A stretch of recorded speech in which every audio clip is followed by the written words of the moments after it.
Dugo te sretoh, da ti kažem sve u lice, kratko izvini, neke intimne sitnice.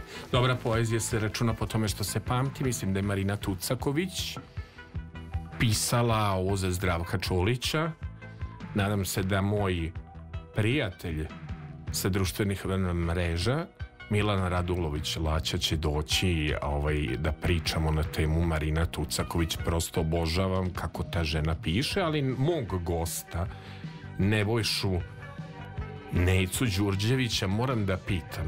Neco, kad si recitovao ovo, jesi vežbao u gledalu Šerbedžiju? Mislim, ovo mi je, deluje mi kao Šerbedžija, da si malo krenuo Šerbedžija ili Bosiljčić, izvežbao na nekom glumcu, ili kako interpretiraš tu poeziju? Tu meni ima neke rakovsko-lavovske žestine. Ja sam mislio kako moj insajder Nenad Adamov reče, lav ti reče da si ti rak bik sa puno planeta u blizancima, biku i lavu, jel tako? Da. Ti si neka astrološka kombinacija, kad si ti se astrolog kad ti gledao horoskop, jel tako beš? Da. Kaži mi, molim te, Neco, na kome si vežbao? Moram da kažem istinu, nisam vežbao. Dobro. Za Šerbedžiju mogu da kažem, to je velika naša glumišta i dobro, svaka čast, znači neprevaziđen. Jednostavno sam krenuo od tog da moram biti svojstven sebi i sam da koračam svojim putem. U početku sam mislio da sam antitalenat i da ne znam da čitam ni da recitujem poeziju, dok jednom nisam probao kod kuće onako stidljivo sam u samoći snimim jednom, pa nije loše. Drugi put odlično i tako sam krenuo.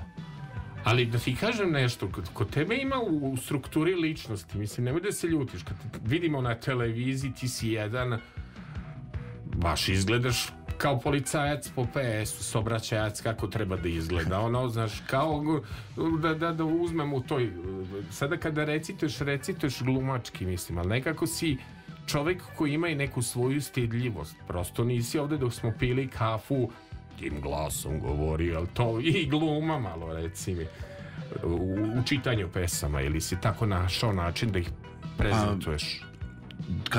Kad sam počeo da prezentujem, tako mi se najviše svidelo i onda sam taj ton prilagodio i to mi se kako najviše svidelo, način i brzina čitanja. Korigovao sam u početku da usporim. Da, jasno. A kaži mi, jesi ti romantično luda?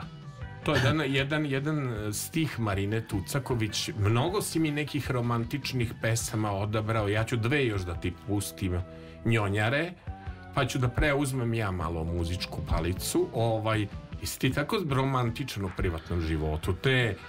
Ti si pjesma moje duše, u tebe sam zaljubljen, pa si mi nešto Dina Merlina tražio, nisam stavio. Koju pesmu si ono hteo? Poljubih te sinoć. Dobra pesma, moram da ti kažem, nego sam se mnogo plašio, ako ja ne presečem s nekim vicem, dosetkom, šalom, da malo ne rasplačem ove naše slušateljke i slušaoce. Tako da daću ti još dve balade.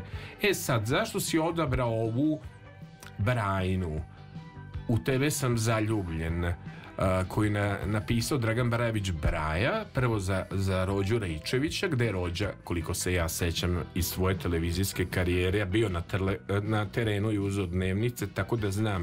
Inače, tad sam i radio nudističku plažu, niko nije htio da mi se slika. Kad je Rođa pobedio u Budvi s tom pesmom, i sad je Željko Samardžić to obradio, to tako jako miriše na Mediteran, na more.